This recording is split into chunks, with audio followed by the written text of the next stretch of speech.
यदि युवराज इंद्रजीत सिंह से प्रेम करना हमारे पिताश्री के सम्मान पर प्रश्न चिन्ह है, तो ये प्रश्न चिन्ह लग चुका है। मैं तुम्हें ले चल के महल में छोड़ देता हूँ और वापस आ जाता हूँ। फिर इस बहरूपियों को बहला फुसला के कारागार पहुंचा देता हूँ। अरे फिक्र बिल्कुल मत करो और देखते जाओ मैं उस बहरूपियों को कैसे कारागार की हवा खिलाता हूँ, जो नदी किनारे बैठ के मछलियां पकड़ रहा है। लेकिन एक बात समझ में नहीं है नाजिम मियां, ये अपने अहमद मियां को क्या हो गया है?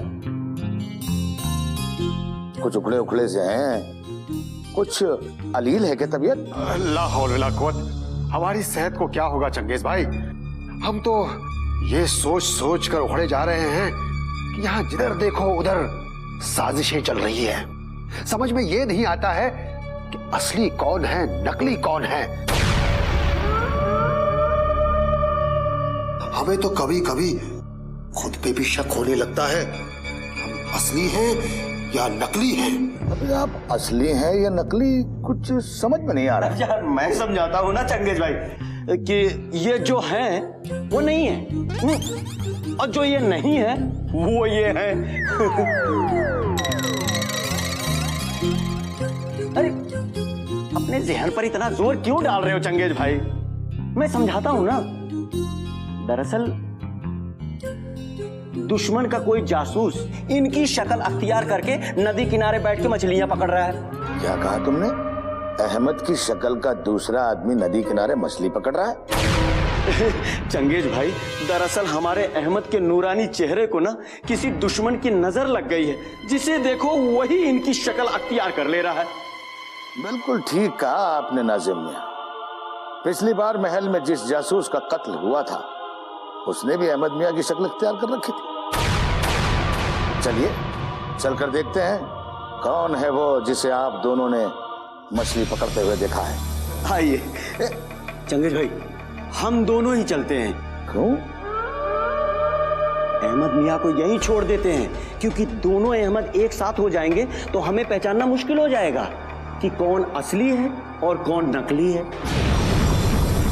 हाँ हाँ चंगेज भाई, आप फौरन नाजिम को लेकर चले जाइए। कहीं दुश्मन का जासूस भाग गया तो लेने के देने पड़ जाएंगे। तुम फिक्र मत करो अहमद मियां, चंगेज के रहते नकली तो क्या असली भी नहीं भाग पाएगा। चलो। भाग्य साथ दे रहा है। अब शीघ्र अतिशीघ्र अपना कार्य पूर्ण करके यहां से निकल जाना चाहिए तारा सिंह। राजकुमारी किशोरी का कक्ष कहां होगा किसी से पूछ भी नहीं सकता, वरना मुझ पर तुरंत संदेह हो जाएगा और मुझे कारागार में बंदी बना दिया जाएगा। ठहरो, कहां भागे चले जा रहे हो कामचोर? वो मारे गए तारा सिंह। लगता है डरावनी सुनरी अहमद की पत्नी है। पता नहीं अभी तेरा क्या हाल करेगी। सुबह से कहां घूम रहे थे तुम? मैं देख रही हूँ, जब से भीम बलवान के पिताश्री बाहर गए हैं तुम्हारे पर कुछ अधिक ही निकल गए हैं। और तो और तुम तो ये भी भूल गए कि मैंने तुम्हें घर में बुलाया था सब्जी लाने के लिए। आपने मुझे सब्जी लाने के लिए बुलाया था? और नहीं तो क्या, हीरे मोती लाने के लिए बुलाया था। आने दो इनको, उनके आते ही सबसे पहले तो तुम्हारी नौकरी की छुट्टी करवाती हूँ। बहुत मटर गश्ती कर ली तुमने। वैसे तुम सुबह से थे कहाँ पे? तुम्हें पता है तुम्हारी वजह से सारा काम पड़ा हुआ है, घर में झाड़ू तक नहीं लगा और कपड़े तो अभी तक मैले पड़े हैं।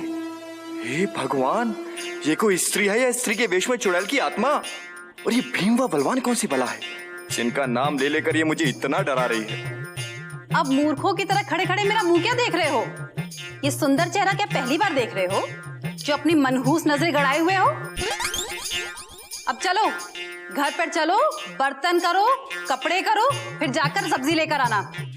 अब जल्दी से घर चलो, झाड़ू बर्तन करने के पश्चात सब्जी मंडी के लिए 9 2 11 हो जाना। चलो।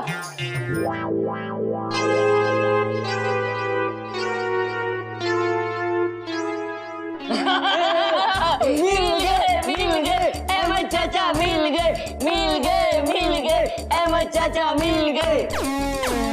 नहीं नहीं मेरे बच्चों, अभी तुम्हारे चाचा तुम्हारी माताश्री का कार्य करेंगे और कार्य समाप्त होने के पश्चात ही तुम दोनों खेल सकते हो। नहीं नहीं माताश्री नहीं, हमने कभी भी आज तक अहमद चाचा के साथ घोड़ा घोड़ा नहीं खेला है। मैं और भीम भैया अहमद चाचा की पीठ पे बैठ के पूरे राजमहल में घोड़ा घोड़ा खेलेंगे, घोड़ा घोड़ा खेलेंगे, है ना भीम भैया? नहीं, आज मेरी पीठ में बहुत दर्द है। अब आज मैं घर का सारा काम कर लूंगा, लेकिन घोड़ा नहीं बनूंगा। क्यों नहीं बनोगे? अरे मेरे पुत्रों की खुशी के लिए तुम घोड़ा तो क्या गधे भी बनोगे। वैसे भी मुफ्त की तनख्वाह ही तो खाते हो। ध्यान रहे, मेरे युवराजों की खुशी के लिए अगर तुमने इनका पालन नहीं किया तो तुम्हें खच्चर बनकर मुझे भी उठाना पड़ेगा। नहीं, मैं घोड़ा बन जाऊंगा, मैं गधा बन जाऊंगा, लेकिन आप जरा मेरे से दूर ही रहिए मोहतरमा जी।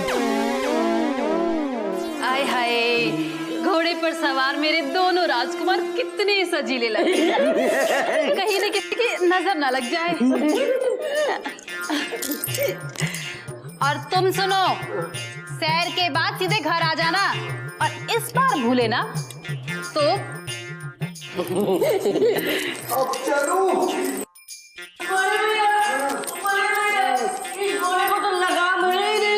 लगाम की क्या हो सकता है बलवान? लगाम समझ के अहमद चाचा के दो कान पकड़ना। चल मेरे घोड़े, टिक टिक टिक, चल मेरे घोड़े, टिक टिक टिक, चल मेरे घोड़े, टिक टिक टिक। सर मुड़ाते ही ओले पड़ गए तारा सिंह। मैं घोड़ा बना हुआ या इन दोनों छोटे यमदूतों को लादे घूम रहा हूँ, और वो वास्तविक अहमद नदी किनारे बैठा आराम से मछलियां गटक रहा होगा।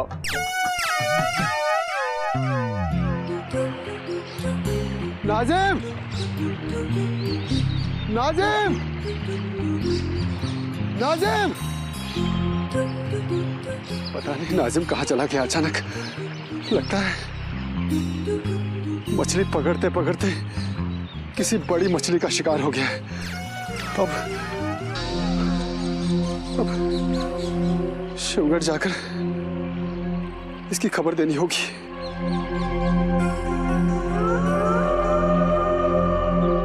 जंगेश भाई, रुको रुको, वो देखो अहमद का बहरूपिया जासूस चला जा रहा है। पता नहीं कहाँ चला गया नाजिम। वाह नाजिम वाह, आज तो तुमने कमाल ही कर दिया। तुमने ये साबित कर दिया कि तुम अपने आका से भी ज्यादा समझदार हो। चलो अब उसे चुपके से दबोचते हैं। अगर उसने हम दोनों को एक साथ देख लिया तो भागने की कोशिश करेगा। चलो चलो चलो चलो।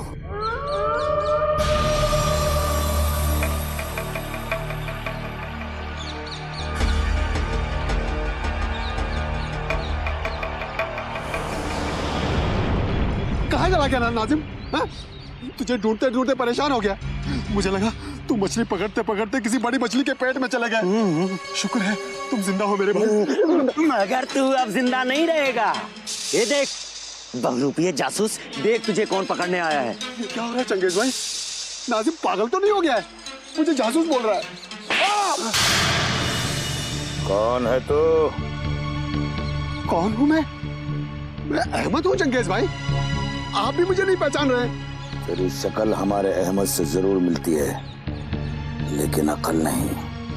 अब सच सच बता कि तू कौन है और कहां से आया है।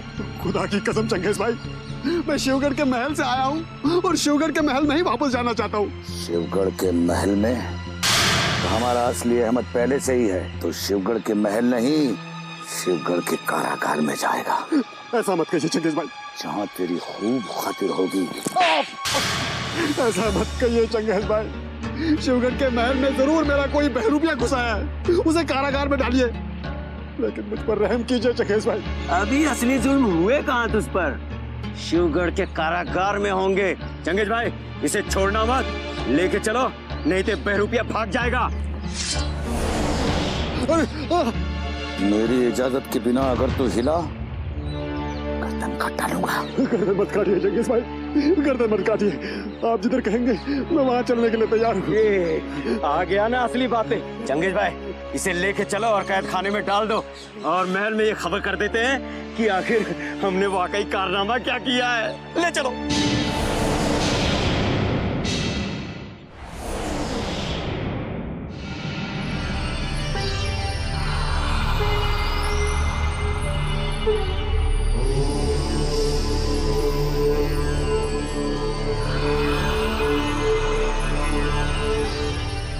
आदाब स्वामी जी। आदा, खुदा बख्श, इस समय तुम? क्या पंडित जगन्नाथ जी का आगमन हो चुका है महल में? जी नहीं स्वामी जी, अभी तक तो नहीं, लेकिन विंध्याचल से किसी भी वक्त वो इस महल में आ सकते हैं। खुदा बख्श, पंडित जगन्नाथ जी का इस समय महल में होना अति आवश्यक है, क्योंकि महल में छुपे हुए षड्यंत्रकारियों ने अब तो अति कर दी है, अति। इसका अंदाजा तो मुझे महल में घुसते ही हो गया था स्वामी जी, और अब सोमनाथ और भवानी सिंह के तेवर भी मुझे बहुत बदले बदले से नजर आने लगे हैं। न जाने क्यों सारे के सारे लोग, सारे के सारे महायोद्धा पंडित जी को नीचा दिखाने की फिराक में लगे हैं। महल का कोई भी महायोद्धा ये नहीं चाहता है कि पंडित जी इस महल में रहें। सबके सब पंडित जी को महल के बाहर देखना चाहते हैं, शिवगढ़ के बाहर देखना चाहते हैं।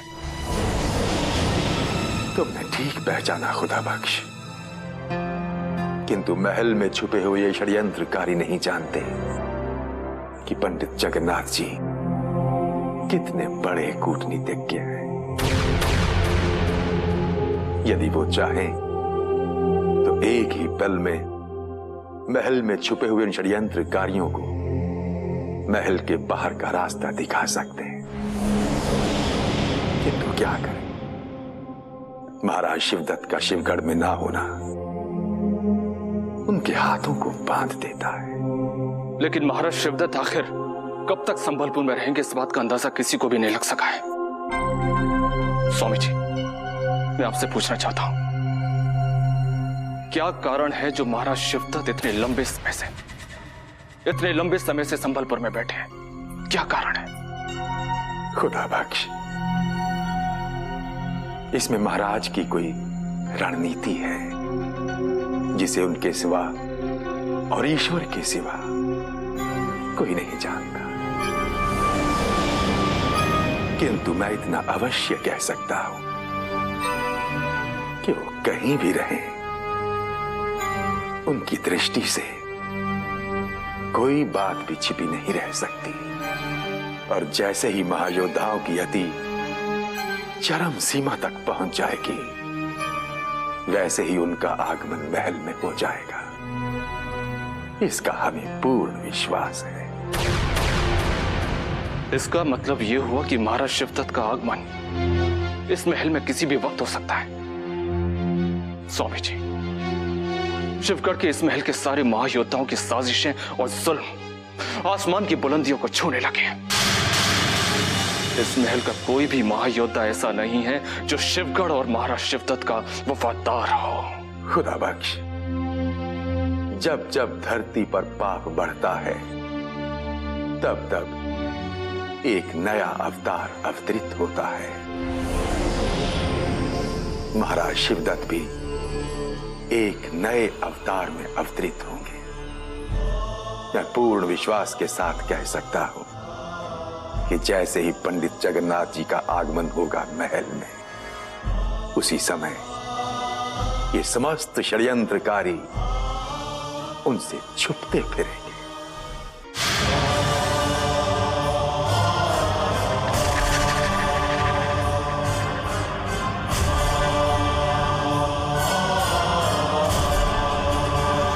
प्रणाम।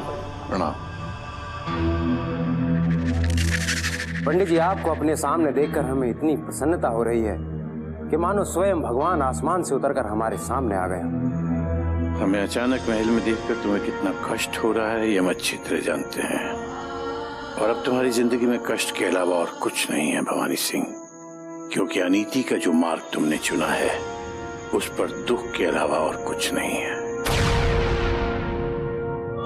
महल में प्रवेश करते ही आप किस सोच में पड़ गए पंडित जी?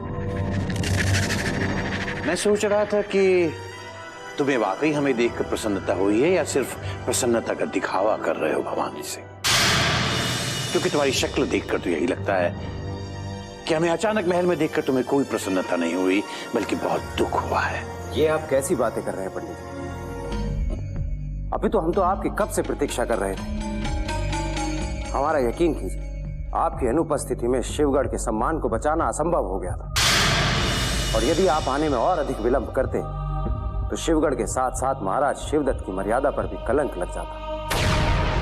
हम अच्छी तरह समझ रहे हैं तुम्हारा इशारा किस तरफ है,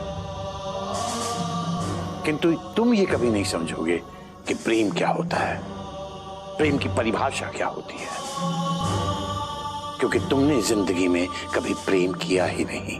इसका मतलब ये हुआ कि पंडित जगन्नाथ किशोरी और चुनारगढ़ के युवराज के प्रेम संबंध जान गए और उसे बढ़ावा भी दे रहे हैं, जो हम कभी सहन नहीं करेंगे। ज्यादा सोचकर तुम मेरा ही नहीं अपना समय भी बर्बाद कर रहे हो। बस इतना समझ लो कि सच्चा प्रेम कभी मरता नहीं है, और भगवान जब दो दिलों को मिलाता है तो दुनिया की कोई ताकत उन्हें अलग नहीं कर सकती।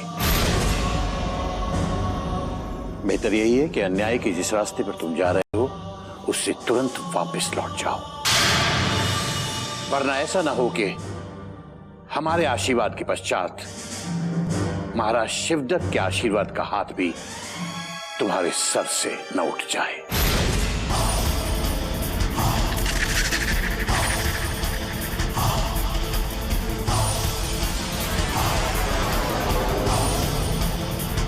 पंडित जी, हमें ना तो कभी आपके आशीर्वाद की आवश्यकता थी और ना ही कभी होगी, और रहा सवाल महाराज शिवदत्त का, चाहे समस्त संसार हमारे विरुद्ध हो जाए, किंतु महाराज शिवदत्त हमारे विरुद्ध नहीं हो सकते, क्योंकि हम तो वही करते हैं जो महाराज शिवदत्त चाहते हैं। अब हो सके तो आप स्वयं को बचा लीजिए, क्योंकि राजकुमार और राजकुमारी के प्रेम को मूक समर्थन देकर आपने भवानी सिंह के हृदय में विष भर दिया है।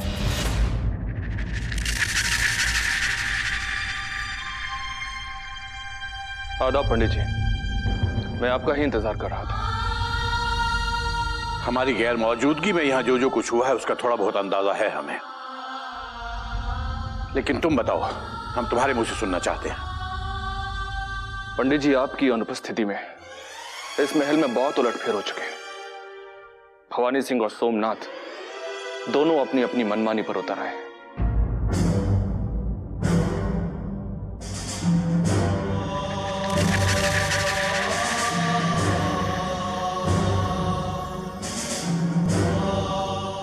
मतलब वही हुआ जिसका हमें अंदेशा था।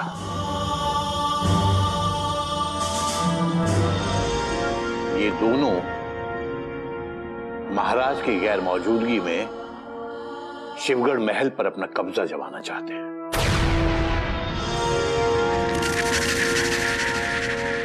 और कोई विशेष सूचना? महल में भवानी सिंह और सोमनाथ के बीच आपसी टकराव की बहुत चर्चा है पंडित जी।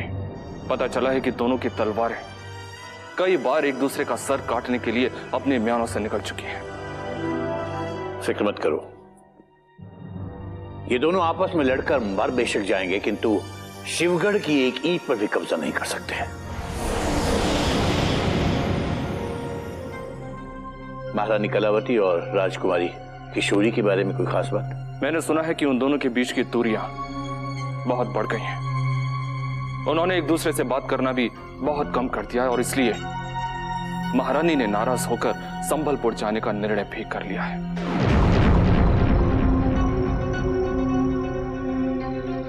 इसका मतलब तो यही हुआ कि महल में हमारा आगमन बिल्कुल सही समय पर हुआ है। यदि महारानी हमसे मिले भी ना संबलपुर चली जाती तो अनर्थ हो जाता।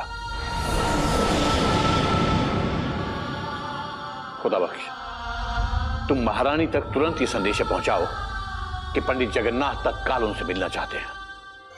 जो आगे पंडित जी, खुदा हाफिज।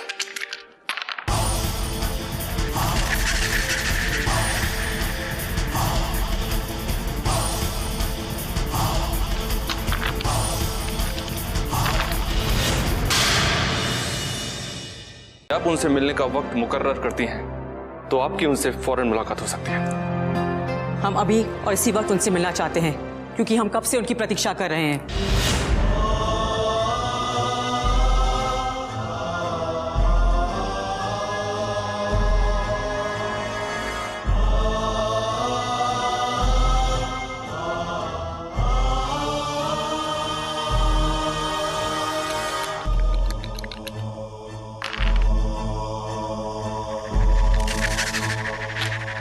प्रणाम पंडित जी।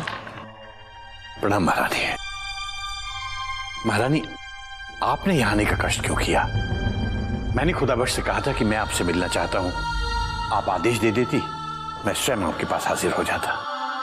आपके आगमन की सूचना सुनते ही हम स्वयं को रोक नहीं सके, क्योंकि इस महल की घुटन और समस्त महायोद्धाओं के मन के षड्यंत्र से हम घबरा से गए हैं।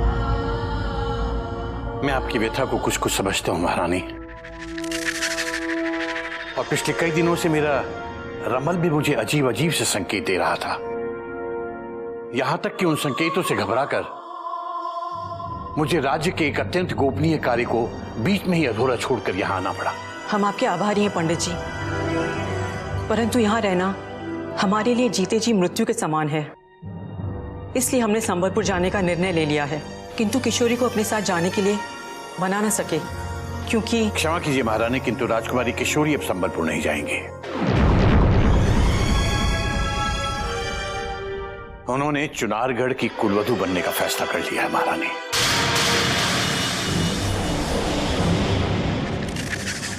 आश्चर्य है, ये बात आप कह रहे हैं पंडित जी? ये मैं नहीं महारानी, राजकुमारी की भाग्य रेखा, नक्षत्रों की चाल और मेरे रमल की गणना कह रही है। शायद यही कारण था कि दुष्ट भवानी सिंह ने उसे अगवा करके राज्य के बंदी गृह में डाल दिया और हम लोगों ने उसे वहां से छुड़ाकर राज्य के अतिथि गृह में पहुंचा दिया। अब महारानी, ये भी विचित्र संयोग की बात है कि संबलपुर से लौटते वक्त आप राजकुमारी किशोरी को अपने साथ ले आईं और यहां आकर उसकी मुलाकात युवराज इंद्रजीत से हो गई और उन दोनों में प्रेम का अंकुर फूटने लगा। महारानी, यदि महाराज शिवदत्त ने राजकुमार को अगवा करके बंदी बनाने का हुक्म न दिया होता तो क्या उन दोनों का मिलन संभव था?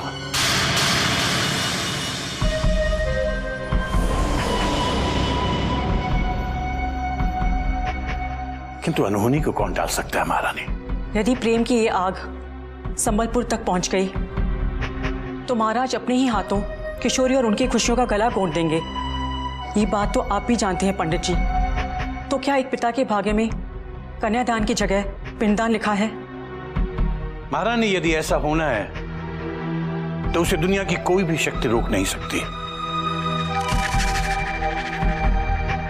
राजकुमारी किशोरी के कदम अब प्रेम के पथ पर इतने आगे बढ़ चुके हैं कि उनका लौटना असंभव है। इसलिए उनके पथ पर अब कांटे बिछाने से कोई फायदा नहीं है। बल्कि मैं तो कहूंगा कि आपको राजकुमारी के इस प्रेम पथ पर अपनी ममता के फूल बिछाने चाहिए, ताकि वो अपने आप को नितांत अकेला न महसूस करें। महारानी, प्रेम का पहला कदम बढ़ाते ही यहाँ सबके सब उनके दुश्मन हो चुके हैं।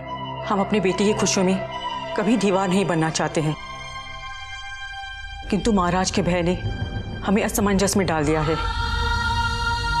इसलिए उनके मन की टो लेने हम संबलपुर जा रहे हैं और अबोध किशोरी का ध्यान रखने के लिए हमने अपने दूर के रिश्ते की बड़ी बहन शकुंतला देवी और उसके पुत्र गजराज को बुलाया है।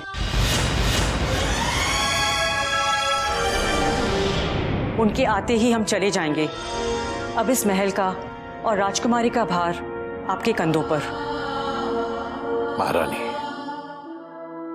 हम अपनी अंतिम सांस तक आपके इस भरोसे को बनाए रखने का प्रयत्न करेंगे और साथ ही ईश्वर से प्रार्थना करेंगे कि वे राजकुमारी किशोरी का प्रेम सफल बनाएं। हम चाहकर भी अब तक अपना संदेश नहीं पहुंचा सके युवराज, किंतु आपकी क्या व्यवस्था है जो अभी तक आपने हमें एक भी संदेश नहीं भेजा। अपने देश जाने के पश्चात कहीं आप हमें भूल तो नहीं गए? यदि आप भूल भी गए तो भी हम कभी आपको भूल ना सकेंगे, क्योंकि हमने आपसे प्यार किया है, अपना सब कुछ मान लिया है।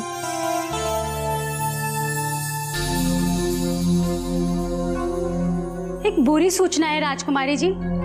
चुनारगढ़ से आया हुआ एक अय्यार शिवगढ़ की सीमा पर पकड़ा गया है। कौन है वो? अवश्य ही युवराज ने उसके हाथों कोई संदेश भेजा होगा। हमें भी यही लगता है राजकुमारी जी, किंतु महल में पहुंचने से पहले ही चंगेज खान ने उसे पकड़कर किसी अज्ञात स्थान पर छुपा दिया है। तुरंत पता करो कि उसे कहाँ छुपाया गया है। हम कैसे भी उसे मुक्त कराएंगे, क्योंकि वो हमारा शत्रु नहीं बल्कि सम्मानित संदेशवाहक है।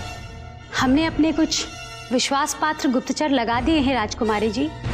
हमें जैसे ही पता चलेगा हम तुरंत आपको सूचित कर देंगे। कैसी विडंबना है ये। उनका संदेश इतने समीप आकर भी हमसे इतना दूर है और हम चाहकर भी कुछ नहीं कर पा रहे। वो कहते हैं ना, अगर मन में सच्ची चाह होती है तो ईश्वर भी उसका साथ देते हैं राजकुमारी। और मुझे पूरा विश्वास है युवराज इंद्रजीत का संदेश आप तक जरूर पहुंचेगा। उनके भेजे संदेश और संदेशवाहक का ईश्वर रक्षा करे,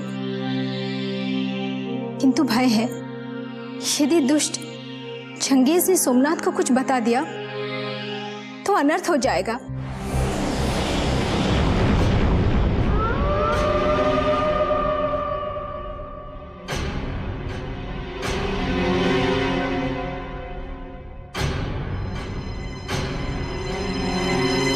आका, ये रहा चुनारगढ़ का गलीज जासूस जो शिवगढ़ की सरहद पर जासूसी करने को सता।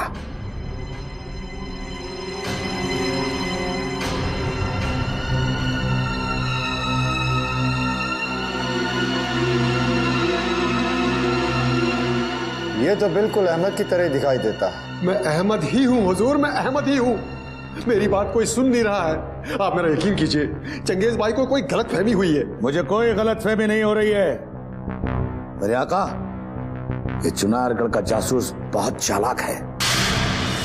ये बहरूपिया है। इसने अहमद का रूप लिया है और इत्मीनान से बैठकर नदी पर मछलियां पकड़ रहा था। इसका जिंदा रहना खतरे से खाली नहीं मेरे आका। इसे फौरन कत्ल कर दिया जाए। नहीं नहीं हुजूर, मेरे पे रहम कीजिए। अगर आप लोगों ने मेरा कत्ल कर दिया तो आप लोगों को बहुत पछताना पड़ेगा, क्योंकि मैं शिवगढ़ का एक वफादार सिपाही हूं।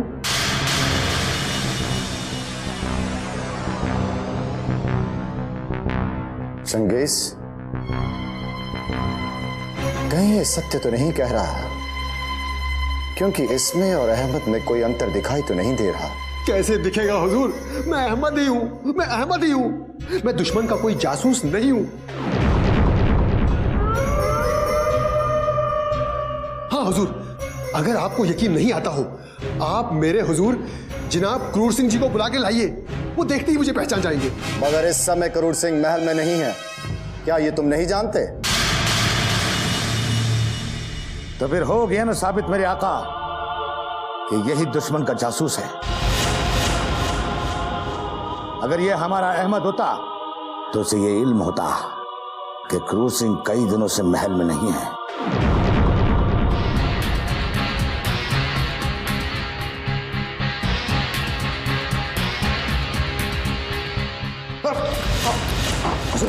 सच सच बताओ कि कौन हो तुम? तुम्हारा असली नाम क्या है? वरना तुम्हारा ये सर काट कर हम तुम्हारे धड़ से अलग कर देंगे। आका, इसका सर काट कर भेज दिए चुनारगढ़, ताकि दुश्मन को इबरत मिले और फिर उसके बाद कोई भी जासूस शिवगढ़ में घुसने की जरूरत न करे।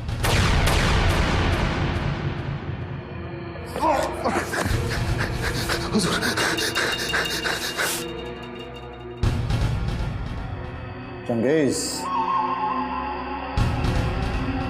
हम पहले उस अहमद से मिलना चाहते हैं, उसके बाद हम ये निर्णय लेंगे कि इस अहमद का सर काट कर हम चुनारगढ़ भेजें या उस अहमद का। कहाँ है वो? हमारा अहमद इस वक्त अपने आका क्रूर सिंह के घर पे बैठा आराम फरमा रहा है।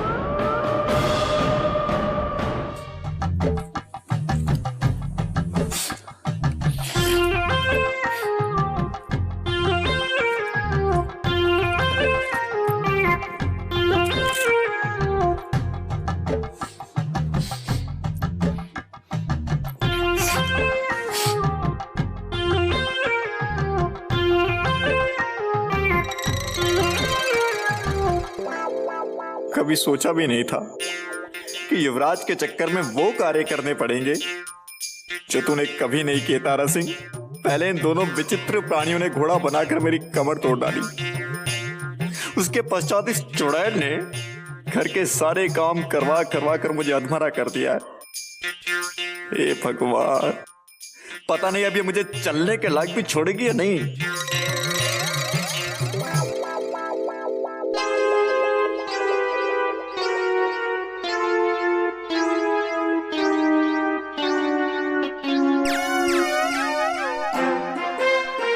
ये जो तेरी आंखें हैं ना, बैंगन की तरह भून कर खा जाऊंगी। शर्म नहीं आती है दो दो बच्चों की माँ को घूरते हुए? मैं तो आपके बेटे के जैसा हूँ अम्मी जान, मैं भला आपको कैसे घूर सकता हूँ? हे भगवान, इसको जरा सी अकल दो। बुढ़ा कहीं का, एक पैर कब्र में है लेकिन अभी भी अपने आप को बच्चा ही समझता है। ये क्यों नहीं कहता कि मैं तुझे बेटी जैसी नजर आती हूँ? चल चल, देख क्या रहा है, सब्जी काट। और सुनो अहमद चाचा, कई महीनों से हम दोनों भाई ने नहाया नहीं है। जल्दी से सब्जी काटने के बाद पीछे झील में ले जाके हम दोनों भाई को घीस घीस के नहला देना। क्या? हाँ, आगे सुनो, नहलाने के बाद सीधे जंगल में चले जाना और आज फिर वही शेर का दूध लेके आना जिसे पीकर मेरी आवाज ऐसी हो गई थी। शेर का दूध? मैंने कब लाया था शेर का दूध? और भला शेर कभी दूध देता है? अब बहाने मत बनाओ चाचा जान। उस दिन मैंने खुद आपको और नाजिम को जंगल में शेर का दूध लाने के लिए भेजा था। लगता है असली अहमद को इन दोनों ने जंगल में भेजा होगा। हाँ, अब तू भी हाँ कह दे तारा। यदि तेरा भेद खुल गया तो फांसी पर चढ़ना पड़ जाएगा। हाँ कह दे।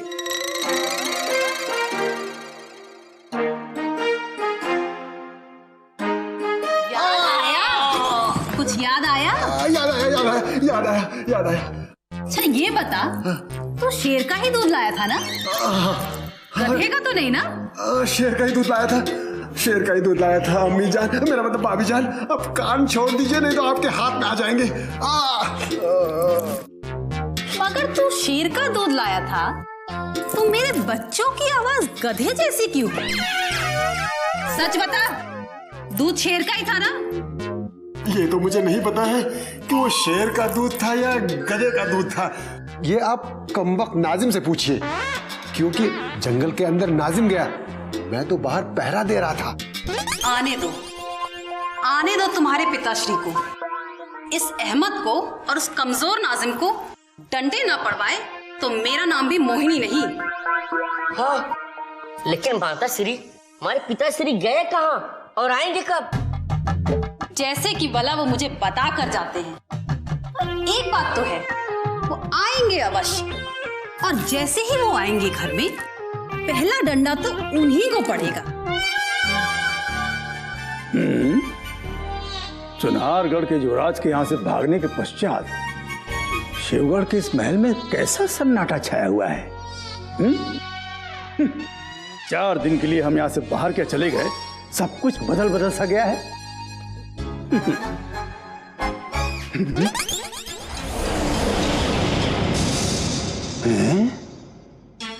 ये हम क्या देख रहे हैं? पंडित जगन्नाथ शिवगढ़ के इस महल में फिर से वापस आ गए हैं। अवश्य ही चुनारगढ़ के युवराज के भागने के पश्चात महल में कुछ उथल पुथल मची है। महायोद्धा क्रूर सिंह पंडित जगन्नाथ की चापलूसी में ही अब भलाई है। चलो पंडित जी। महल में बस एक इस कपटी की ही कमी रह गई थी। पता नहीं कहां कहां से भटकते हुए आ रहा है मूर्ख। प्रणाम पंडित जी, धन्य भाग्य हमारे कि आप महल में फिर से पधारे। महल में पांव रखते ही आपके दर्शन हो गए। आपको देखकर ऐसा प्रतीत होता है जैसे चारों तीर्थ एक साथ सामने आ गए हों और समस्त देवताओं के एक साथ दर्शन हो गए हों। क्यों हमें मनुष्य से भगवान बना रहे हो क्रूर सिंह? वैसे भी तुम्हारे जैसे शैतान के मुंह पर भगवान अच्छा नहीं लगता। तुम तो ये बताओ कि कहां से भटकते हुए आ रहे हो? अब आपसे क्या बताएं पंडित जी, पिछले कुछ दिनों से हम शिवगढ़ के भयानक जंगलों में भटकते हुए सीमा सुरक्षा की जांच का कार्य देख रहे थे, क्योंकि समस्त महायोद्धा शिवगढ़ के महल में बैठकर महाराज शिवदत्त के विरुद्ध षड्यंत्र रचने में लगे हुए हैं। इसीलिए हम अकेले ही निकल गए थे और सीमा सुरक्षा का सारा प्रबंध करके वापस लौट आए। ये क्यों नहीं कहते कि तुम चुनारगढ़ के उस युवराज की तलाश में भटक रहे थे जो शिवगढ़ के तमाम महारथियों को पछाड़कर सुरक्षित अपने महल में पहुंच चुका है? ये मत समझो क्रूर सिंह कि पंडित जगन्नाथ को शिवगढ़ और शिवगढ़ में चलने वाले तमाम षड्यंत्रों की खबर नहीं है। तुम और तुम्हारे जैसे सब षड्यंत्रकारियों की खबर हमें तुरंत मिल जाती है। तुम्हें शायद इस बात की अभी खबर नहीं। पंडित जी आप तो अंतर्यामी है, पंडित जी अंतर्यामी है। भला आपसे कोई बात छुपी रह सकती है? किंतु सत्य कह रहा हूं, उस अबोध युवराज का पीछा हम कतई नहीं करना चाहते थे, परंतु भवानी सिंह और सोमनाथ ने हमें ऐसा करने पर विवश कर दिया था। अपने पापों का बोझ दूसरों पर डालने की तुम्हारी बहुत पुरानी आदत है, जिससे महल का हर आदमी परिचित है। किंतु तुम कभी नहीं बदलोगे, क्योंकि तुम कुत्ते की वो पूंछ हो जो कभी सीधी नहीं हो सकती।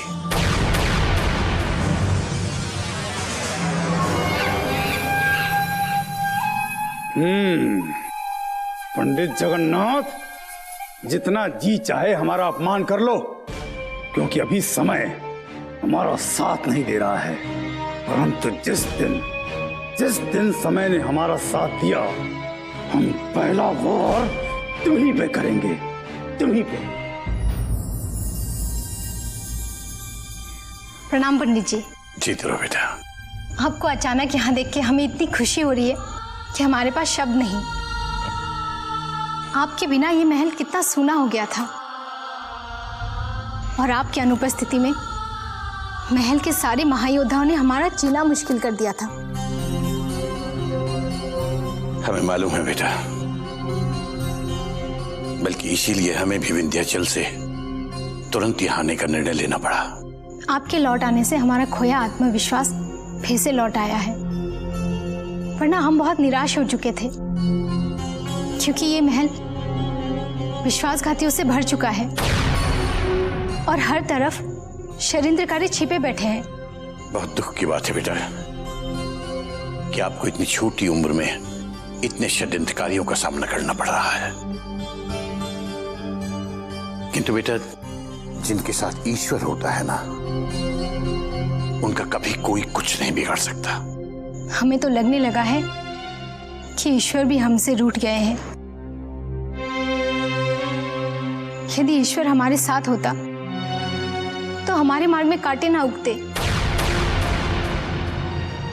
क्या प्रेम करना अपराध है पंडित जी? नहीं बेटा, बिल्कुल नहीं। प्रेम भी तो उसी ईश्वर ने बनाया है जिसने ये दुनिया बनाई है। यदि प्रेम ना होता तो दुनिया में कुछ नहीं होता बेटा।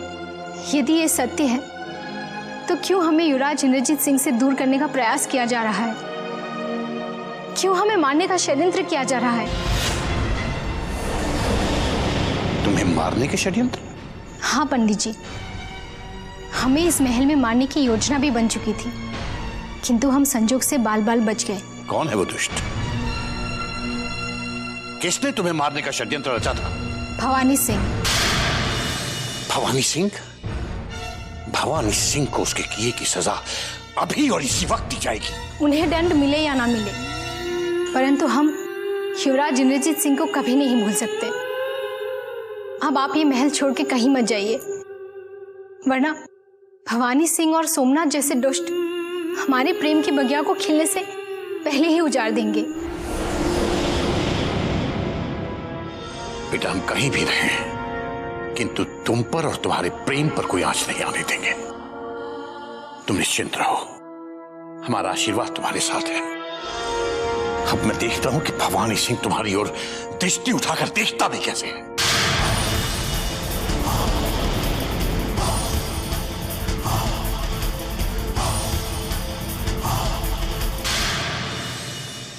इतने आगे बढ़ चुके हैं कि उनका लौटना असंभव है, इसलिए उनके पथ पर अब कांटे बिछाने से कोई फायदा नहीं है। इसका जिंदा रहना खतरे से खाली नहीं मेरे आका, इसे फौरन कत्ल कर दिया जाए। नहीं नहीं हुजूर, मेरे पे रहम कीजिए। अगर आप लोगों ने मेरा कत्ल कर दिया तो आप लोगों को बहुत पछताना पड़ेगा। बेटा, हम कहीं भी रहें, किंतु तुम पर और तुम्हारे प्रेम पर कोई आंच नहीं आने देंगे। तुम निश्चिंत रहो, हमारा आशीर्वाद तुम्हारे साथ है। भवानी सिंह,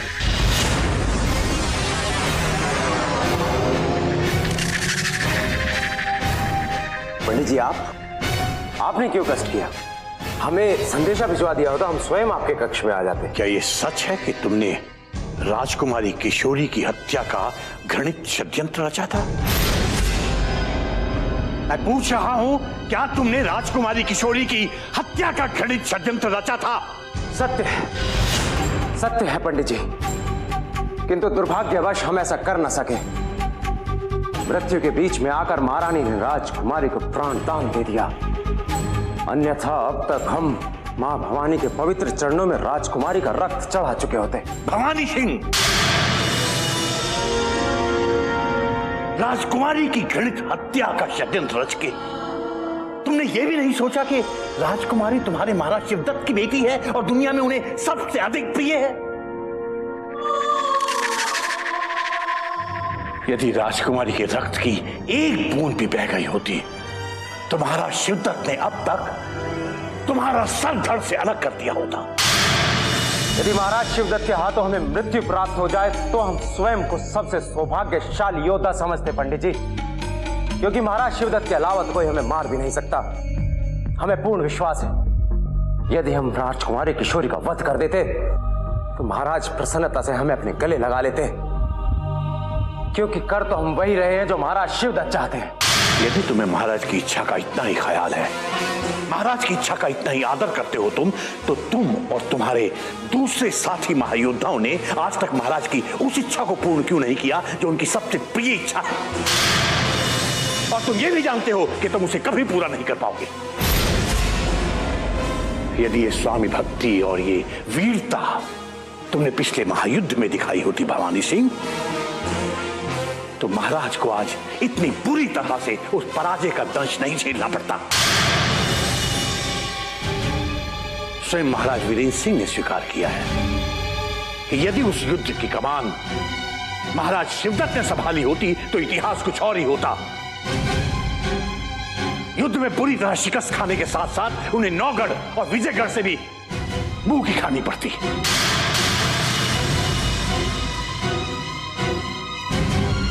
तुमने महाराज शिवदत्त का विश्वास और उनके भरोसे को तोड़ा है। तुम और तुम्हारे जैसे दूसरे महायोद्धा यदि उस महायुद्ध में अपनी अपनी जान बचाकर भाग नहीं खड़े होते तो महाराज को इस पराजय का मुंह नहीं देखना पड़ता।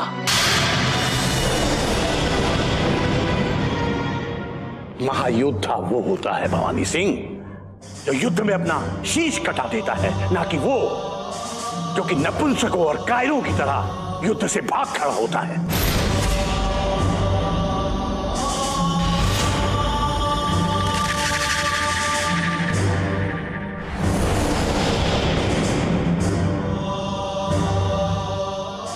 भवानी सिंह, मैं कहने ये आया था कि यदि आज के बाद राजकुमारी किशोरी की हत्या का विचार भी यदि तुम्हारे मन में आया तो तुम इस जहां से उठ जाओगे। और ये मैं नहीं, मेरा रमल और तुम्हारे ग्रहों की दशा कह रही है।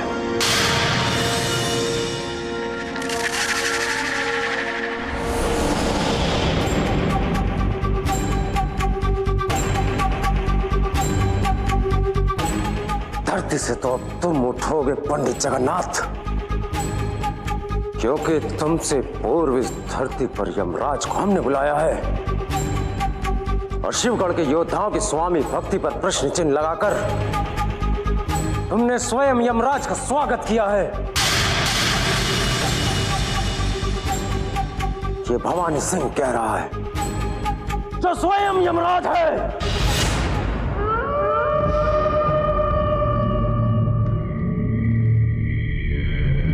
आदाब मेरे आका। पंडित जगन्नाथ के महल में आते ही चारों तरफ सन्नाटा सा छा गया है।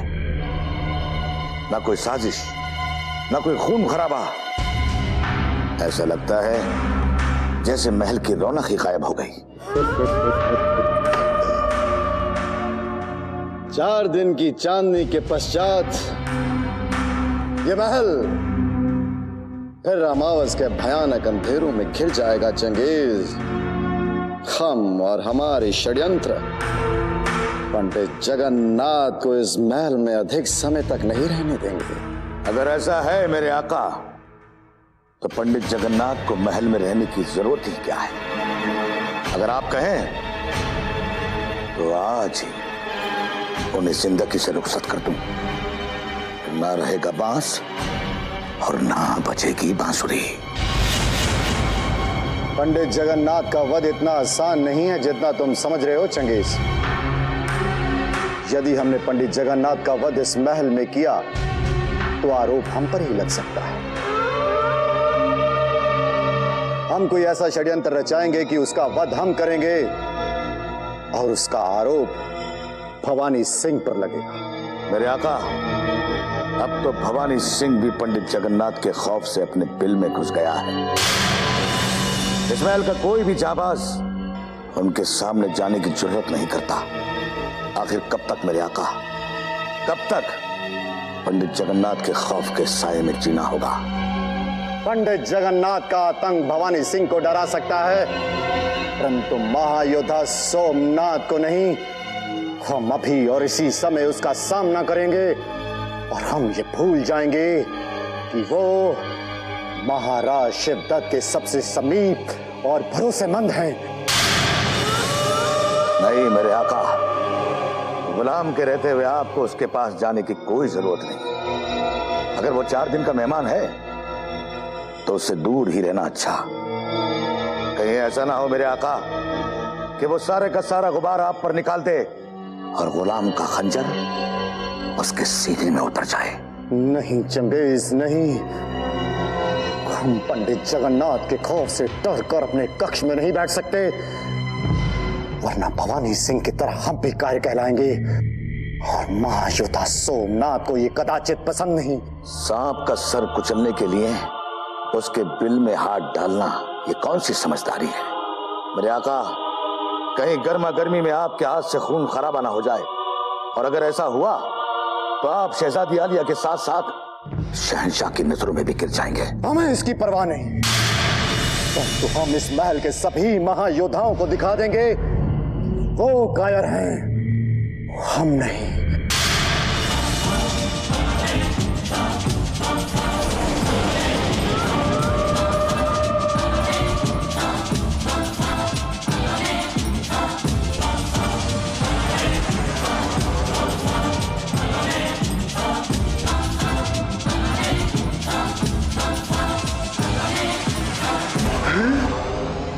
वाह चंगेज खान, वाह! क्या बात, क्या बात है, क्या बात है। अहमद के बहरूपिया अय्यार को बंदी बनाकर तुमने सिद्ध कर दिया कि तुम कितने बुद्धिमान हो। हमने जैसे ही महल में प्रवेश किया, हमें तुम्हारी वीरता के बारे में पता चला और हम तुम्हें बधाई देने के लिए आ ही रहे थे कि तुम हमें यहाँ महायोद्धा सोमनाथ के साथ मिल गए।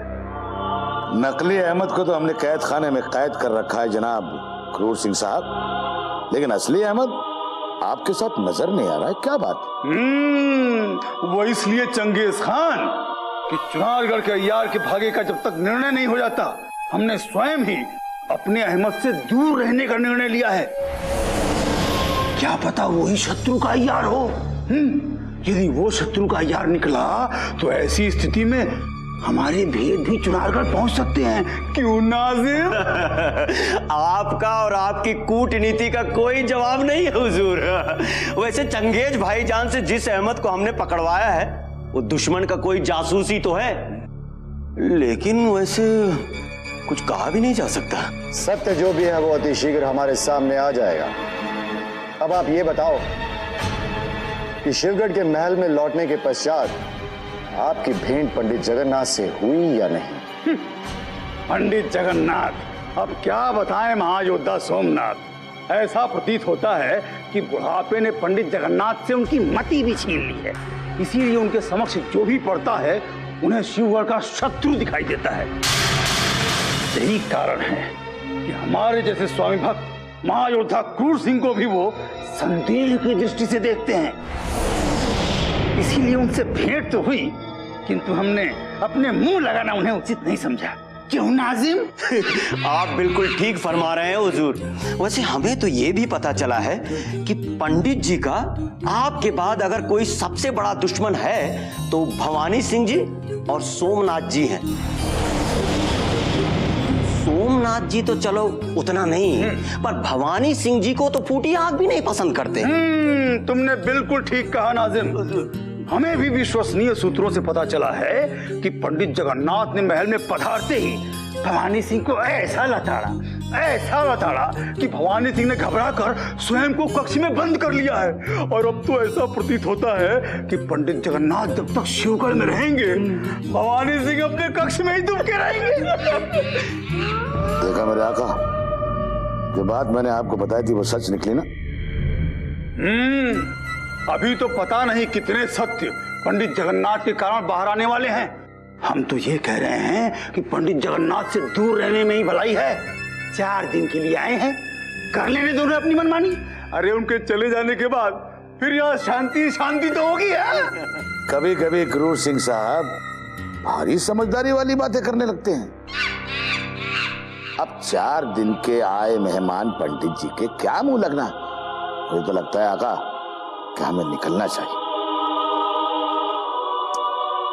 ठीक है चंगेज, चले?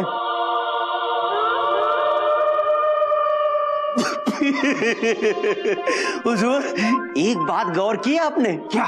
जिस सोमनाथ को आज तक आप नहीं डरा सके, पंडित जी की दहशत ने उसे एक ही पल में हरा दिया, उल्टे पांव भाग गया।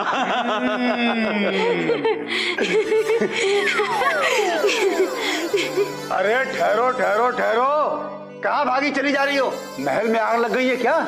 आग लगे किसी शत्रु के घर में। हम तो इसलिए भागे जा रहे हैं क्योंकि हमारे 2 राज अतिथि पधार रहे हैं। राज अतिथि? कौन से राज अतिथि? अब हमारा समय नष्ट मत कीजिए। शकुंतला देवी और उनके पुत्र गजराज जी महल में पधार चुके हैं।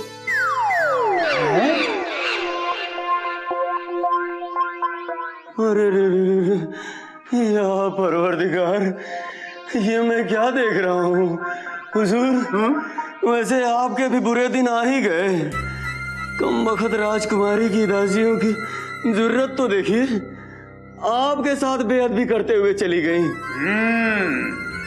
हम सब समझ रहे हैं नाजिम, अपने विरुद्ध हो रहे सारे षड्यंत्रों को समझ रहे हैं। अवश्य ही पंडित जगन्नाथ ने इन दासियों को उकसाया होगा। देख लेंगे, इनको भी देख लेंगे। लेकिन अभी तो ये देखना है कि ये शकुंतला देवी और गजराज सिंह हैं कौन?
प्रणाम दीदी।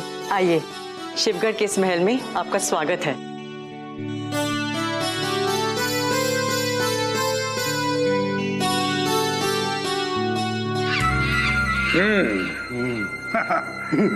तो ये महाराज शिवदत्त की साली है। परंतु ये यहाँ आई क्यों है?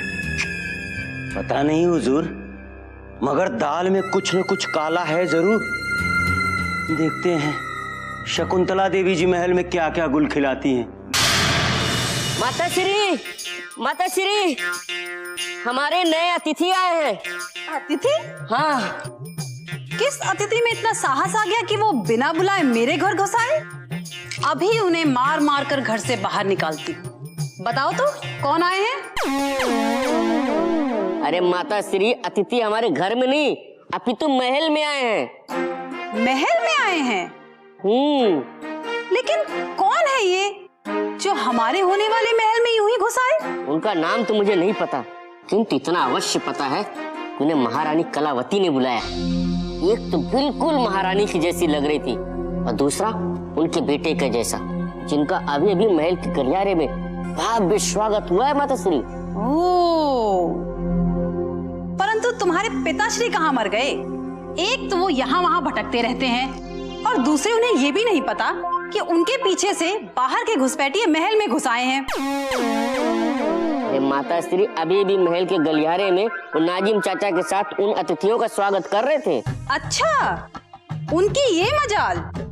आज तक मेरा और मेरे मायके वालों का स्वागत तो कभी किया नहीं और इन अपरिचित लोगों का स्वागत नाजिम के साथ किया जा रहा है। आने दो आज उनका हंसना तो क्या, रोना भी भुलवा दूंगी। पहले ही महल में कम लोगों की भीड़ थी जो ये दोनों मुंह उठा के चले आए, परंतु मुझे समझ में नहीं आता ये दोनों माँ बेटे महल में आए क्यों बलवान? भीम भैया, इसका पता भी अति शीघ्र चल जाएगा, किंतु दाल में मुझे अवश्य कुछ काला लग रहा है। वैसे भी ये दोनों माँ बेटे मुझे कपटी नजर आ रहे थे। परंतु हमारे माता श्री से अधिक कपटी नहीं हो सकता बलवान। देखना, हमारी माता श्री उन्हें मार मार कर कैसी भगाती है। अरे भीम भैया, उन्हें भगाना इतना सरल नहीं है, क्योंकि उन्हें महारानी कलावती ने बुलाया है। हम आपका ये उपकार कभी नहीं भूलेंगे दीदी। शिवगढ़ में आने का आमंत्रण स्वीकार करके आपने हमें चिंता मुक्त कर दिया, वरना संबलपुर में हमें हर वक्त किशोरी की चिंता लगी रहती। किशोरी की चिंता को तो अब चिता में डाल दो बहना। किशोरी अब ये समझ लो कि हमारी हो गई। जानते हैं दीदी, आप किशोरी को बहुत चाहती हैं, परंतु किशोरी नादान है, उसे भले और बुरे की कोई समझ नहीं। उसे समझ नहीं है तो क्या हुआ, हमें तो समझ है कलावती।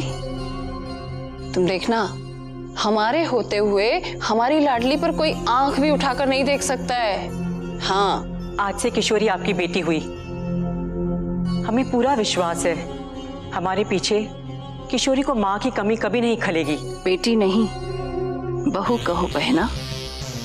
यदि किशोरी का विवाह होगा तो केवल गजराज के साथ होगा, वरना किशोरी की मांग सदा सुनी ही रहेगी।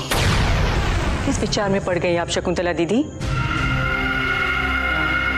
नहीं, हम ये सोच रहे थे कि हम कितने भाग्यशाली हैं, भगवान ने हमें सेवा करने का मौका दिया है। तुम देखना कलावती, हम और गजराज राजकुमारी की रक्षा करने के लिए अपनी जान भी न्यौछावर कर देंगे, लेकिन हमारी लाडली पर कोई आंच नहीं आने देंगे। हमें आप पर पूरा भरोसा है, परंतु महल के किसी भी व्यक्ति पर भरोसा नहीं करना, क्योंकि महाराज की अनुपस्थिति में सब योद्धा महायोद्धा षड्यंत्र करने लगे हैं। अवसर मिलते ही किशोरी को भारी क्षति पहुंचा सकते हैं। अब गजराज की अनुमति के बिना तो राजकुमारी तक वायु भी नहीं पहुंच सकती, फिर महल के षड्यंत्रकारियों की बिसात ही क्या है। कलावती, तुम निश्चिंत होकर संबलपुर की यात्रा कर सकती हो। राजकुमारी और महल दोनों की रक्षा हम अपनी अमानत समझकर करेंगे। समझना क्या, अब तो किशोरी आपकी अमानत हो चुकी है। बस इस महल में पंडित जगन्नाथ के सिवाय हमारा कोई नहीं है। हम उन्हें पिता समान मानते हैं और उनके हर आदेश का पालन करना अपना धर्म समझते हैं। और आपसे भी यही आशा है दीदी। क्षमा करना बहना, हम तुम्हारी नहीं बल्कि अपनी ही आशाओं की पूर्ति के लिए इतनी दूर से यहाँ आए हैं। और महल से तुम्हारे प्रस्थान करते ही हम सबसे पहले उस पंडित जगन्नाथ को अपने वश में करेंगे, जिसके आदेश का तुम पालन करती हो। क्योंकि वो वश में आ गए तो शिवगढ़ का ये सारा महल भी हमारे वश में हो जाएगा।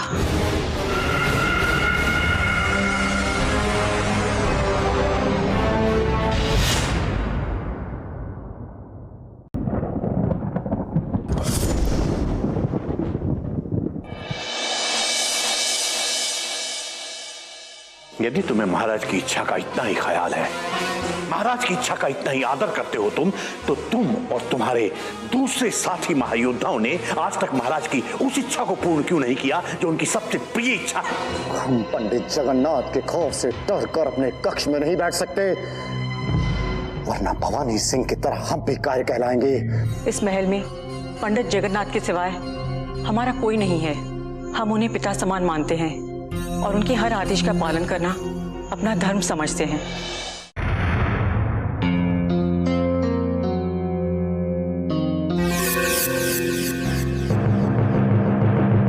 राजकुमारी किशोरी का कक्ष तो वही लगता है, परंतु वहां तो कोई नहीं दिखाई दे रहा।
चल रही है? मेरे बच्चों को पाठशाला क्या तुम्हारे अब्बा हुजूर लेकर जाएंगे? नहीं नहीं, मैं ही छोड़ ले जाऊंगा अम्मी जान। अम्मी जान? अब एक खूसट, मैं क्या तेरी अम्मी लगती हूँ? तू खुद मेरे बाप जैसा दिखता है। तुझे हो क्या गया है? आजकल बड़ी बहकी बहकी बातें करने लगा है। अब तुझे कैसे समझाऊं कि मैं अहमद नहीं बल्कि तारा सिंह हूं, मूर्ख स्त्री। हे भगवान, पता नहीं इस भयानक आत्मा और उसके विचित्र बच्चों से कब मेरा पीछा छूटेगा। अरे अब मेरा मुंह ही देखता रहेगा क्या? बताएगा भी कि राजकुमारी के कक्ष के सामने क्या ताका-झाकी चल रही है?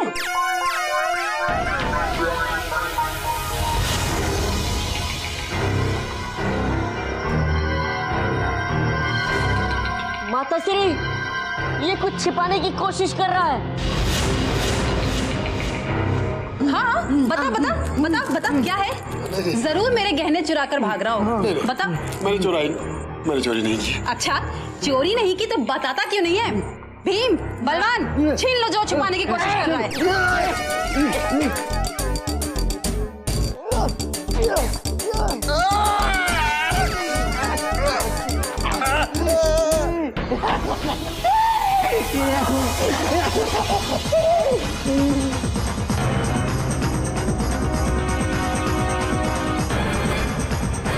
अरे रुको मेरे बाप, अरे रुको, अरे रुको। अरे कहाँ भागे चले जा रहे हो अहमद? तुम्हारे पीछे कोई भूतिया जिन्न लग गया है जो ऐसे बेसुध भागे चले जा रहे हो? हुजूर वो क्या? महायोद्धा क्रूर सिंह के होते हुए आखिर तुम किससे डर के भाग रहे हो और क्यों? हुजूर, लगता है भाभी जान के साथ छेड़छाड़ करके भाग रहा था। वो देखिए। प्राणेश्वरी, मोहिनी, प्रिय, किसका पीछा कर रही हो तुम? इस चोर का, जो अवश्य ही घर से कुछ ना कुछ चुराकर जरूर भाग रहा है। चोर? अच्छा, तो अब तुम हमारे घर में चोरी भी करने लगे हो? चोर कहीं के। नमक हराम, जिस थाली में खाता है उसी में छेद करता है तो। हुजूर, मैंने कोई चोरी नहीं की, मैंने कोई चोरी नहीं की। पिताश्री, पिताश्री, देखो अहमद चाचा ने क्या किया है। अब अहमद ने और क्या कर दिया बलवान? पिताश्री, मैं बलवान नहीं हूँ, भीम हूँ, भीम। हाँ, भीम। अब अहमद ने ऐसा क्या कर दिया? चोरी जैसे घृणित कार्य को करने के बाद और कुछ करना शेष रह गया था अहमद? पिताश्री, अहमद चाचा ने चोरी नहीं किया, बल्कि उससे भी बड़ा जघन्य अपराध किया है।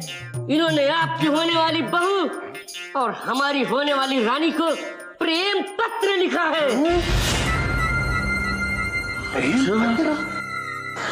देखो तो सही।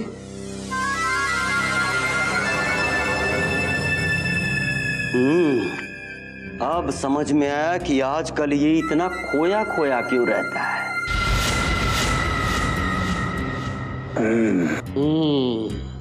जरा देखो तो सही, इसने राजकुमारी को खत में लिखा क्या है? पढ़ो पढ़ो।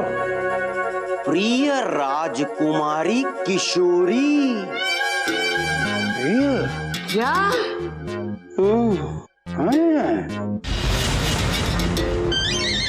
अब हम आपकी यादों के सहारे ही जीवित हैं। अच्छा।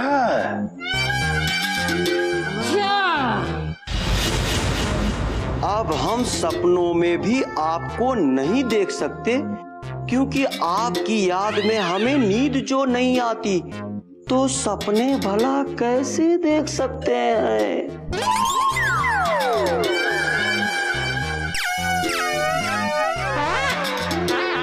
किंतु हमें पूरा विश्वास है कि तुम एक दिन हमारी रानी जरूर बनोगी।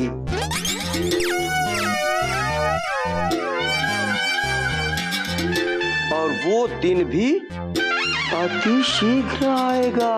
क्या?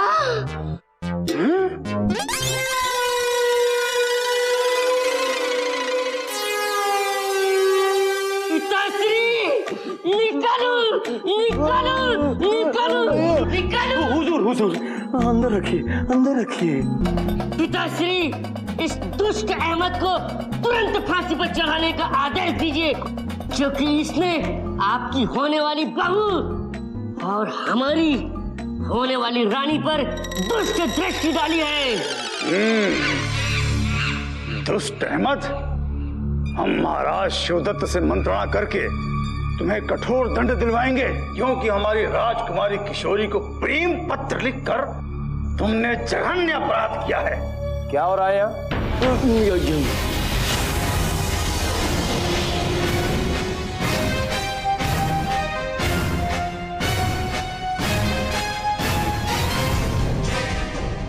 कुछ नहीं हुजूर, वो हम वो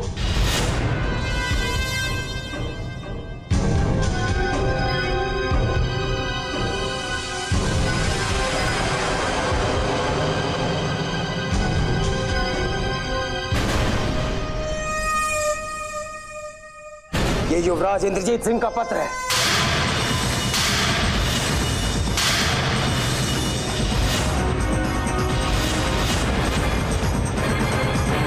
शीघ्र बताओ इसे यहाँ कौन लेकर आया? हानि सिंह जी, इसे मैंने और हमारे प्रिय भैया ने इस दुष्ट अहमद के हाथों से ये पत्र छीना है।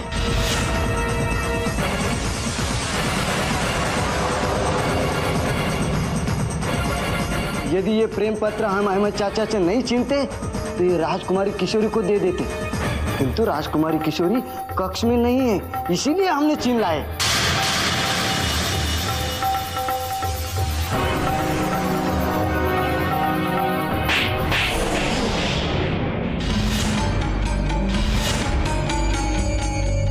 ये शत्रु का यार है। मगर हुजूर, दुश्मन का जासूस यार तो कारागार में है। नहीं, जो तुम्हारे कारागार में है वो असली अहमद है।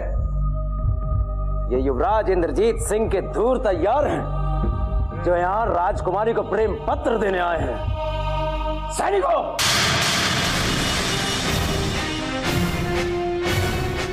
बंद कर दो इस दुष्ट तैयार को कारागार में।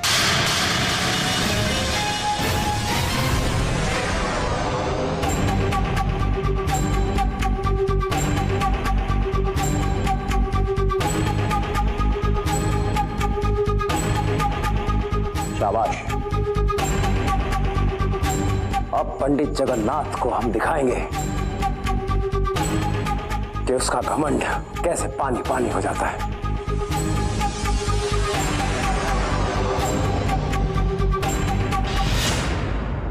खुदा बख्श, हम पंडित जगन्नाथ से भेंट करना चाहते हैं। उनसे जाकर कहो कि भवानी सिंह आए। भवानी सिंह जी, पंडित जी इस समय बहुत व्यस्त हैं। यदि आप फुर्सत में आते। खुदा बख्श, पंडित जी से जाकर कहो कि भवानी सिंह आए हैं। हमारा उनसे भेंट करना बहुत आवश्यक है। ठीक है, मैं पंडित जी को संदेश देता हूं।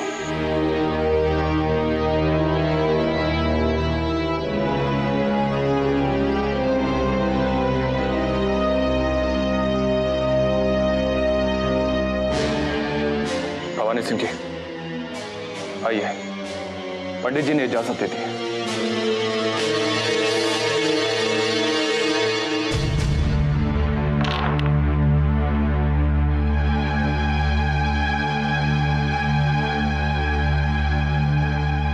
प्रणाम पंडित जी। क्षमा चाहते हैं, हम आपसे बिना समय लिए भेंट करने आ गए, किंतु हमारी विवशता ही कुछ ऐसी थी। राजकुमारी किशोरी ने शत्रु के अय्यारों को महल में बुलाना आरंभ कर दिया। शत्रु के अय्यार? जी पंडित जी, अभी अभी हमने विजयगढ़ से आए एक बहरूपी अय्यार को बंदी बनाया है, जिसके पास युवराज का ये प्रेम पत्र था। यदि समय रहते हमारी दृष्टि ना पड़ती तो ये प्रेम पत्र राजकुमारी के हाथों में होता।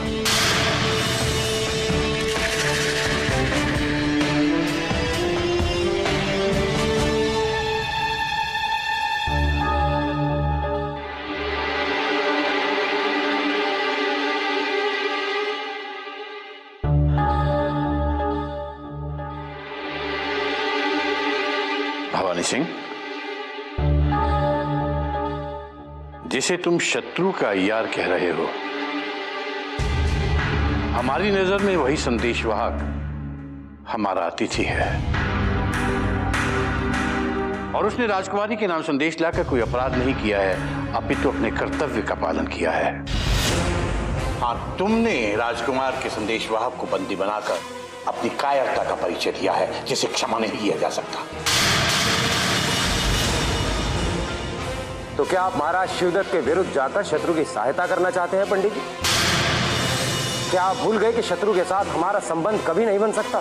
तुम्हारा संबंध नहीं हो सकता, किंतु राजकुमारी किशोरी का संबंध अवश्य हो सकता है। राजकुमारी ने युवराज इंद्रजीत को सच्चे मन से प्रेम किया है, और प्रेम से बड़ी कोई शक्ति नहीं होती भवानी सिंह। यदि संयोग से राजकुमारी और युवराज इंद्रजीत का मिलन हो जाता है तो शत्रु को मित्र बनते देर नहीं लगेगी। बरसों से चली आ रही दुश्मनी हमेशा हमेशा के लिए खत्म हो जाएगी। चाहे इस धरती का अंत हो जाए, किंतु शिवगढ़ और चुनारगढ़ की दुश्मनी का अंत नहीं हो सकता पंडित जी।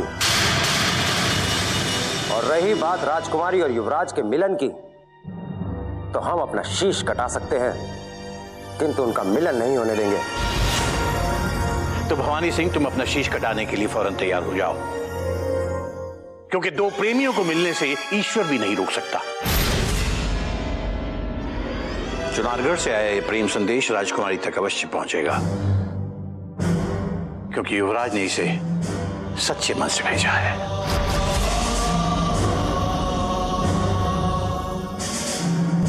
आओ खुदा बख्श।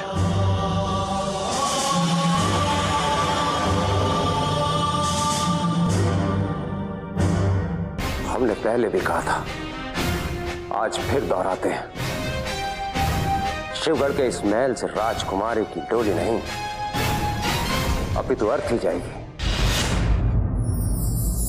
युवराज इंद्रजीत का संदेश? हमने सोचा भी ना था कि आपके हाथों हमें इतनी बड़ी खुशी मिलने वाली है। बेटा, अगर हमारा बस चले तो हम अपने हिस्से की भी सारी खुशियां तुम्हारे नाम करते हैं, क्योंकि तुम्हें नहीं मालूम, तुम्हारी खुशी में ही सारे शिवगढ़ की खुशी छुपी हुई है। किंतु पंडित जी, आपको ये पत्र मिला कहाँ से? भवानी सिंह से। भवानी सिंह से? किंतु उस दुष्ट को ये पत्र किसने दिया? बेटा, ये पत्र दरअसल युवराज का एक संदेशवाहक लेकर आया था, जिसको बंदी बनाकर भवानी सिंह ने ये पत्र छीन लिया।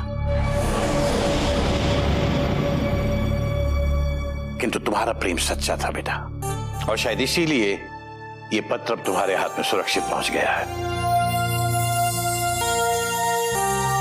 महल में आपके शुभ कदम पड़ते ही हमें इतनी बड़ी खुशी मिल गई है। अब हम सारी चिंताओं से मुक्त हो गए हैं। हमारी प्रशंसा में समय नष्ट करने की बजाय बेहतर है कि तुम इस खत को पढ़ लो। मैं चलता हूं बेटा। हाँ बेटा, ये पत्र पढ़ने के बाद इसका जवाब जरूर लिख देना।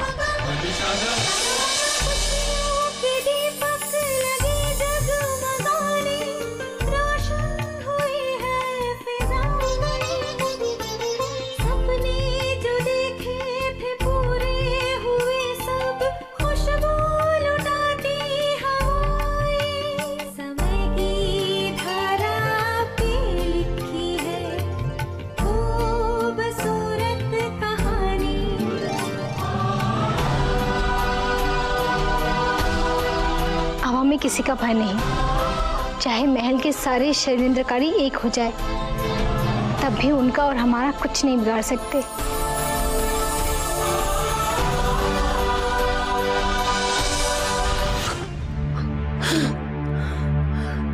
पता नहीं ये शिवगढ़ के बेवकूफ महायोद्धाओं को क्या हो गया, मुझे कोई पहचान क्यों नहीं रहा है। लगता है अब गर्दन कटवानी ही होगी। पता नहीं हमारे हुजूर भी कहां मर गए, अगर वो होते तो जरूर मुझे पहचान जाते। पता नहीं कहां चले गए। अहमद, अहमद, अहमद, अहमद! आ गए हुजूर। मैं आपका अहमद ही हूँ, लेकिन ये लोग मुझे चुनारगढ़ का जासूस समझकर फांसी पे लटकाना चाहते हैं। फांसी पर चढ़ना चाहते हैं? तुम घबराओ मत अहमद, महायोद्धा क्रूर सिंह के होते हुए फांसी तो दूर, कोई तुम्हें छू भी नहीं सकता। हम तुम्हें मुक्त कराने ही तो आए हैं। खड़े खड़े हमारा मुंह क्या देख रहे हो? हमारा आदेश है, तत्काल कारागार के द्वार खोल दिए जाएं।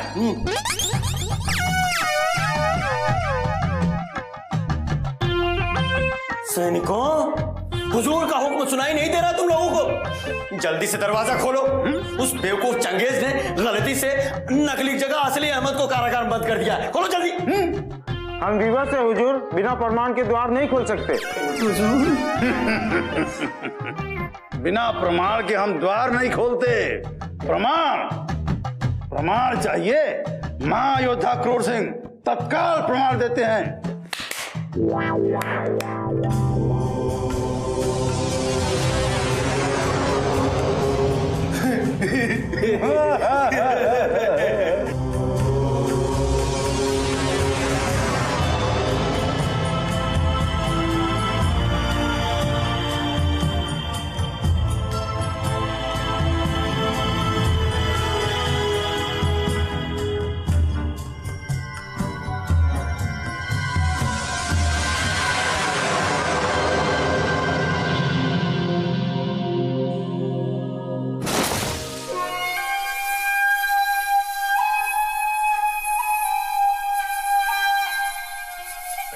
बहुरूपिया यार, अब तुम अंदर ही सड़ते रहो। अब चाहे मुझे सूली पे चढ़ना पड़े, इस नाजिम के बच्चे को मैं नहीं छोड़ूंगा। इसी ने उस चंगेज को भड़काया था हुजूर, इसी के कारण मुझे उस शैतान से तमाचे खाने पड़े, इसी के कारण मुझे भूखे प्यासे इस कैद खाने में जिल्लत सहनी पड़ी। इसे मैं नहीं छोड़ूंगा, इसे मैं नहीं छोड़ूंगा, इसे मैं नहीं छोड़ूंगा। इसमें मेरी कोई गलती नहीं है। अहमद, अब बेचारे नाजिम को माफ भी कर दो। औरों की तरह तुम्हें पहचानने में ये बेचारा भी धोखा खा गया। हुजूर, आप कह रहे हैं तो माफ कर देता हूँ, लेकिन अगर इसने दोबारा ऐसी गलती की तो मैं इसे कच्चा चबा चालूंगा। अच्छा अच्छा अच्छा, जैसे सलाखों को चबा रहे थे ना।